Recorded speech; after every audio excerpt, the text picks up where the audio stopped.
നമസ്കാരം സാറേ.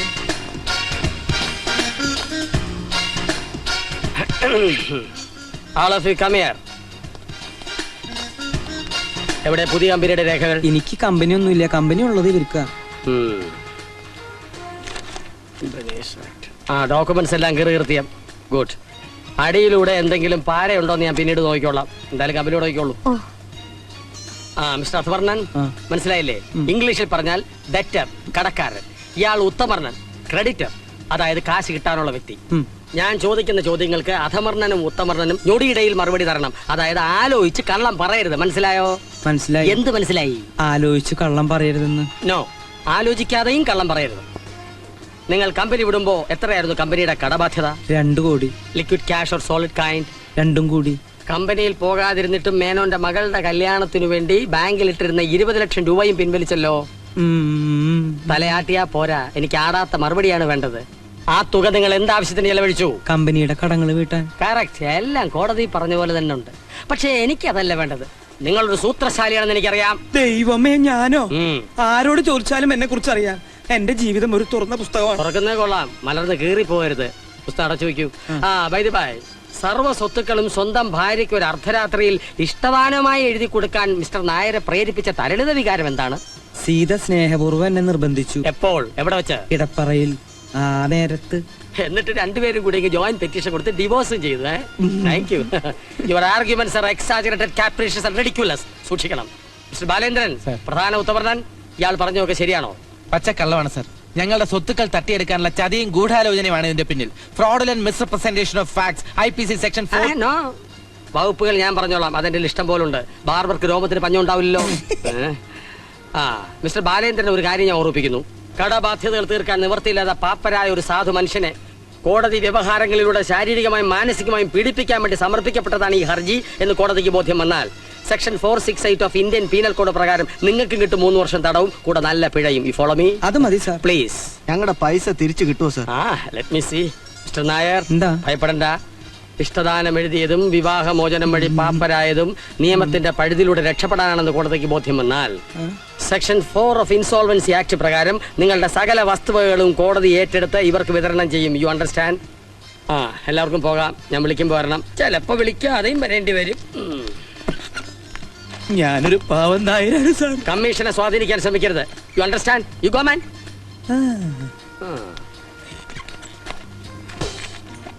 അത് മതി, അത് മതി. ഞാനിപ്പോ സുന്ദരനാക്കി തരാം. വേണ്ട, വേണ്ടെന്ന് പറഞ്ഞില്ല. നന്നായിട്ടുണ്ട്.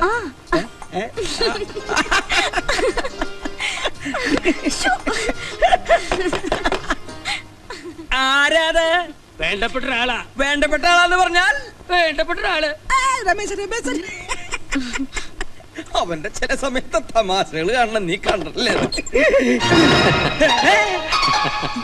ഇതിനകത്ത് എന്താണ് ബിസിനസ്? അത് കൊള്ളാം. പാതിരാത്രിക്ക് എന്റെ വീട്ടിൽ കയറി വന്ന് എന്നോട് ചോദിക്ക ഇതിനകത്ത് എന്താ ബിസിനസ്. ഇത് നിങ്ങളുടെ വീടാണെന്നോ? അപ്പൊ പാപ്പരാകാൻ വേണ്ടി കോടതിയിൽ പറഞ്ഞതൊക്കെ പച്ച കള്ളമാണെന്നോ? ഏതായി ഉമ്മൻ? ഉമ്മനോ? ഉമ്മനല്ല, ഉമൺ, സ്ത്രീ. അതെന്റെ ഭാര്യ. ആ മുഖം എല്ലാത്തിനും ഒരു അതിരുണ്ട്. ഞങ്ങളുടെ കിടപ്പുമുറി വന്നിട്ട് ഞങ്ങൾ എഴുന്നേൽപ്പിച്ചിട്ട് എന്റെ ഭാര്യയുടെ മുഖം കാണുന്നു പറഞ്ഞാൽ സ്റ്റോപ്പ് യുവർ ബ്ലീഡിംഗ് നോൺസെൻസ്. ഇവർ നിങ്ങളുടെ ഭാര്യയോ?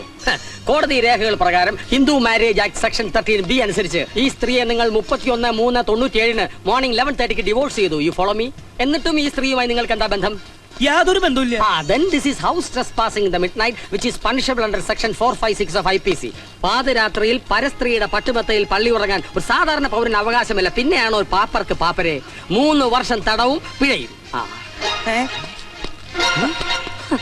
ഇതെന്തിനാണ് ഈ പുള്ളി? പാപ്പർക്ക് കണ്ടുപെടാതിരിക്കാനാണോ? താനൊന്ന് ഇറങ്ങിപ്പോണ്ട. This is my duty. I will enter at any time, any place, any moment. Divorce നേടി നാട്ടുകാരെ മണ്ടന്മാരാക്കിയതോ പോട്ടെ, നിയമത്തിന്റെ കണ്ണിൽ പൊടിയിട്ടിട്ട് വീണ്ടും നിങ്ങൾ ഭാര്യ ഭർത്താക്കന്മാരായി സുഖിച്ച് ജീവിക്കുകയാണല്ലേ? അങ്ങനെയാണെങ്കിൽ നിങ്ങളത് സമ്മതിച്ചാൽ മതി. നിങ്ങൾക്കൊരു 7 വർഷത്തെ പ്രശ്നം വരും. അതോടെ എന്റെ ഡ്യൂട്ടി തീരും. നിങ്ങൾ ഉദ്ദേശിക്കുന്ന പോലെ ഞങ്ങൾ തമ്മിൽ യാതൊരു ബന്ധമില്ല. വെറുതെ കുനിച്ചുണ്ടാക്കരുത്. പിന്നെ എന്തിനാണ് നിങ്ങൾ ഇവരുടെ മുറി കരുത്? പറയൂ. ബോറടി മാറ്റം വെറുതെ ഒന്ന് കരുതാ. അന്യ സ്ത്രീയുടെ കിടപ്പറ നിങ്ങൾക്ക് ബോറടി മാറ്റാനുള്ള സുവാസ കേന്ദ്രമാണോ? അതും ക്രിമിനൽ ട്രസ്പാസ് സെക്ഷൻ 442. ജാമ്യം കിട്ടുകയല്ല, നോൺ ബെയിലബിൾ ഒഫൻസ്. ഒരു കാര്യം ഞാൻ ഉറപ്പിച്ചു പറയാം, അനാവശ്യ ചിന്തയോടെ ഈ പെണ്ണുമ്പിള്ളയുടെ മുറിയിൽ വലിഞ്ഞു കയറാമെന്നുള്ള വ്യാമോഹം മനസ്സിലുണ്ടെങ്കിൽ അതിപ്പോഴേ പറിച്ചു കളഞ്ഞേരെ. രാവും പകലും ഞാൻ ഈ വീടിന്റെ പരിസരത്ത് തന്നെ ഉണ്ടാവും. അടുത്ത 3 മാസം ഞാൻ ഈ വീടിന്റെ മുകളിൽ കാർമേഘമായി ചൂഴ്ന്നു നിൽക്കും. 90-ാം ദിവസം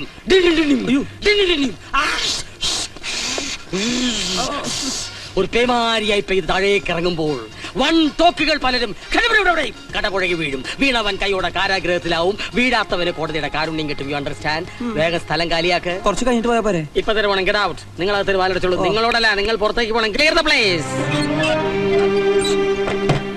അച്ഛാ,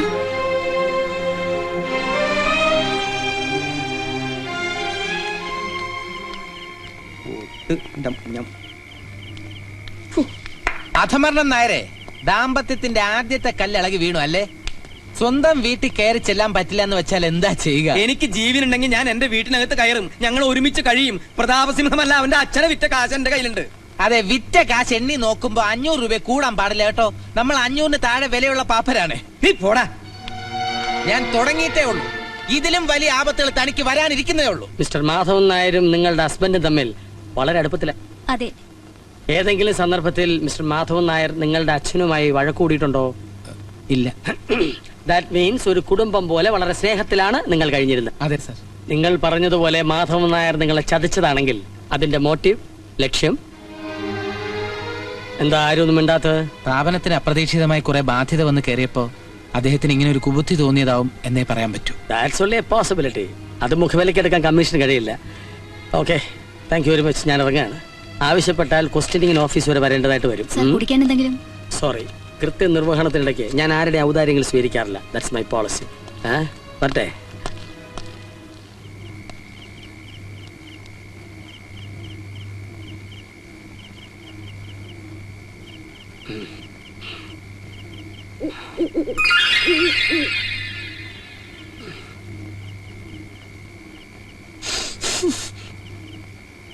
Don't repeat this.